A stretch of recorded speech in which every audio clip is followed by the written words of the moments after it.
শেষ পর্যন্ত মুখ খুললেন শফিকের বড় বোন। কাঁপা গলায় জানালেন, আমার ভাই এমন ছেলে না, ওর নামে যা ছড়ানো হচ্ছে তার পেছনে চক্রান্ত আছে। এই কথাগুলো বলার সময় ওই তরুণীর চোখে ছিল অভিমান আর ক্ষোভ। তিনি বলেন, আমরা গরিব মানুষ, কিন্তু সৎভাবে চলি। আমার ভাই শুধু ভিডিও বানিয়ে নিজের পায়ে দাঁড়ানোর চেষ্টা করেছিল, এখন কেউ কেউ হিংসে করে ওকে টার্গেট করছে।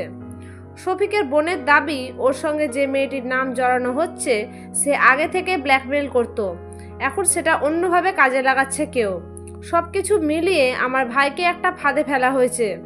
তিনি আরও বলেন, আমরা চাই সত্য প্রকাশ হোক, তদন্ত হোক, কিন্তু এমনভাবে মিডিয়ার ছবিগুলো দেখানো হচ্ছে যেন ও দোষী, এটা ঠিক না।